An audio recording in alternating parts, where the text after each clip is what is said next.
Vaqt mashinasi 8-qism. Toshkent AGPU 4-izolyator 1933-yil 23-dekabr. Polkovnik Foka Tikushenko izolyator yonidagi so'roqxonasida charm portfeldan qog'ozlarni oldi. Sadu raffakida fizika o'qigan bo'lsa ham, kvant fizikasi va nisbiylik nazariyasi haqidagi matnlardan hech narsa tushunmasdi. Kiyevdagi cherkov maktabida o'qigan, ibtidoiy bilimi bilan qolgan bir johil edi u. Mahbusni olib keling, deya buyurdi Tikushenko. Paxtalik ko'ppi kiygan, to'zg'igan sochlarini puh ro'mol bilan o'ragan xotinni keltirib, polkovnikning ro'parasiga o'tkazishdi. Tikushenko qo'liga qog'oz olib o'qiy boshladi. Tamara Petrosyan 1906-yil 16-martda Gorchakov temir yo'l stansiyasi yaqinidagi Slobodada tug'ilgan. Yangi Marg'ilonda. Tamara xonim tasdiq ishorati qilib kallasini egdi. Nimaga qamalganingni bilasanmi, kontra, dedi Tikushenko. Sen josussan, shpionsan, qurol kontrabandasi bilan shug'ullangansan. Qurolni mana bu yeringda yashirib o'tgansan. Tikushenko qo'lidagi mauzerni Tamara xonimning choti orasiga tiqdi. Biz bu yerda kontralarga qarshi kurashib yurganda, sen qanjiq Parijlarda kafe-maqafe sang'igansan, shampan ichib maishat qilgansan.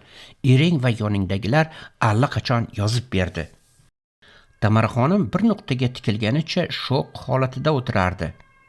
Ro'molcha qani? So'radi polkovnik. Tamara xonimning kulgisi keldi. Kechagina Otello spektaklida Abror Xudoyatov Sora Eshonto'rayevaga shu savolni berganida teatr lojasida o'tirib ko'ruvdi. Bugun o'sha savolni turmada o'ziga berishyapti. Jim turish o'ynaymizmi, kontra? Javob ber. 1925-yil Parij, Boeti ko'chasi. Esadingmi endi? Javob ber, qanjiq. Ko'pas choyi. Tikushenko qo'lidagi mauzerni Tamara xonimning og'ziga tiqdi. Keyin sochidan ushlab qorniga musht tushirdi. Shu mahal izolyator eshigi ochilib, xromatik kiygan kal kishi kirib keldi. Foka Fedorovich, maylimi men gaplashsam, dedi u polkovnikka. So'ng sumkasidan termos chiqarib, qopqog'iga choy to'ldirib Tamara xonimga uzatdi. Iching, siz ko'pas choyini yaxshi ko'rasiz-ku. Ko'pas choyi, ko'pechskiy chay Marg'ilonning Gorchakov temir yo'l bekatida bo'lardi. Qozondan kelgan tator savdogar abziylar sotardi. Qush tirnog'iday qop-qora choy stakan ichida quyon qoni kabi qip-qizil bo'lardi. Tamara kallaqandni maxsus qisqich bilan ushatib, kichik bo'lagini og'ziga solgancha ustidan taqsimchada choy ichardi. Taqsimchada choy tez soviydi. Tamara ko'zini ochdi. Yomon tergovchi ketib, o'rniga yaxshi tergovchi kelgandi. Mana tabassum bilan qo'lida qand ushab turibdi u. 2023-yil Berlin West End. Fizik olim Thorsten Keilholz ikki narsani yomon ko'rardi. Shoshqaloqlik va avantyurani. 7 o'lchab bir kesadi degan maqol Keilholzga aytilgan. 1984-yilga vaqt tuynigi orqali tirik odamni teleportatsiya qilish uchun u 10 yil izlandi. Shu 10 yil ichida arxiv hujjatlari yu ilmiy xulosalardan 1984-yilni o'z tafakkur kuchi bilan aniq ravshan ko'ra oldi. Thorsten Keilholz o'tmishdagi odam bilan internetda yozishgan dunyodagi ilk olim edi. Irina bilan yozishni qulaylashtirish uchun Thorsten 39 yillik masofadan turib Toshkentdagi EVMni takomillashtirdi. Bu esa Irina bilan muloqot sifatini yaxshiladi. Chivin. Thorsten Keilholz shisha idishga qamalgan chivinga qarab o'tiribdi. Mayda chaqadigani emas, balki vizillab yuradigan qora rangli kattarog'i. Inglizchasi fly, ruschada muxa. Bu chivin eksperiment uchun molekulalarga aylantirilib, teleportatsiya yo'li bilan vaqt tuynigi orqali 1984-yilgi Toshkentga borishi kerak edi. Xuddi Gagarindan oldin itlarni, Armstrongdan oldin maymunni uchirishgani kabi. Yovshandurdidan oldin chivinni Toshkentga yuborish rejalangandi. Nega chivin? Masalan, kaltakesak yoki o'rgimchak emas. Aslida Toshkentga chivin yuborish g'oyasi Myunxen universiteti professori Faraxofzo Xudododdan chiquvdi. Boshqa g'oyalarga qaraganda bu Eroniy opaning taklifi ilmiy kengashga ko'proq ma'qul bo'ldi. O'ylab Kyle Holmes Faraxofzo aytgan chivinni o'tmishga jo'natadigan bo'ldi. Negaligini opaning o'zi aytsin. Faraxofzo Xudodod. Chivinda xuddi bolalarniki kabi 5 ta ko'z bor. U shu 5 ta ko'zi bilan 360 gradusdagi barcha narsani ko'ra oladi. Chivinning 3 ta ko'zi kallasining tepa qismida. Mana bu ko'zlarni g'alvir deb atagan bo'lardim. Mikroskopdan qarasa xuddi g'alvir yoki elakka o'xshaydi.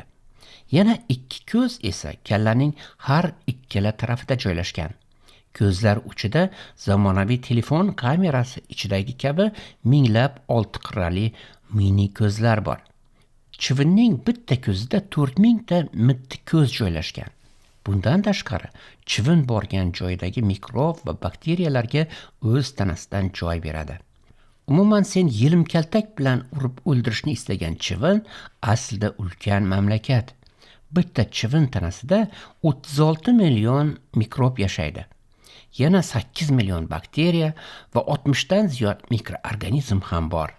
Bu chivin qaytib kelsa, biz 1984-yilgi bakteriya va mikroorganizmlar haqida juda ko'p ma'lumotga ega bo'lamiz. Fors shoiri Sirojiddin Matchoyining piyola chetiga yozilgan bir bayti bor. Davlat agar qo'nsa chivin boshiga, Simurg kelar kunda aning qoshiga. Amerika Qo'shma Shtatlari, Filadelfiya, 28 oktyabr 1943-yil. Pentagon maxfiy tadqiqotlar markazi. Bu markaz yerto'lasidagi oval zal o'rtasidagi yashil baxmal o'rnatilgan stolda bir-birini unchalik ham ushlamaydigan 2 olim o'tiribdi. Albert Einstein va Nikola Tesla. Siz serb tilini bilsangiz kerak. Har holda ona tilingiz deya Einstein yarim rasmiy ohangda Teslaga yuzlandi. Men Smilyan qishlog'ida tug'ilganman. Xorvat tilini ham bilaman. Bugungi muammoga mening ona tilim serbchaning nima aloqasi bor deya qoshini chimirdi Tesla. Einstein Teslaga qora siyoh bilan mayda yozuv yozilgan qog'ozni uzatdi. Tesla doim Einsteinni birovlarning g'oyasini o'g'irlashda ayblab yurardi. Ammo yuzaga kelgan vaziyatda birovni ayblashga o'rin qolmagandi. Einstein va Tesla Pentagon maxfiy buyurtmasiga ko'ra yaratgan antiradar qurilmasi o'rnatilgan Amerika Qo'shma Shtatlari dengiz kuchlari harbiy kemasi falokatga uchragandi. Einstein va Teslaning qurilmasi tufayli radarga ko'rinmaydigan kema birdan yo'q bo'lib 400 kilometr narida qayta paydo bo'lgan. Qandaydir sabab bilan u 1 daqiqa ichida 400 kilometr masofani bosib o'tgan. Shu asnoda kema kuchli yong'in ichida qolgan. 181 kishilik ekipajdan faqat 21 nafari sog'-salomat qayta oldi. 27 matros kuchli elektromagnit ichida erib, kemaning po'lat korpusiga singib ketgandi. 13 matros nurlanish, to'qirish va qo'rquvdan yuragi yorilib o'lgan. Tirik qolgan matroslar yashil tuman ichida boshqa bir zamonga borib qaytganini aytishayotgandi. Nikola Tesla qo'lidagi qog'ozni tez-tez o'qidi va stol atrofidagi beti kaltakesakdek generalga qarab, men bo'lgan voqea sababi haqida aniq ilmiy xulosa bera olaman dedi. Toshkent, OGPU 4-izolyator 1933-yil 23-dekabr. Tamara xonim tepakal tergovchi bergan choyni ichib sal o'ziga keldi. Tergovchi charm portfeldan kattagina ro'mol olib terlagan kal boshini artdi.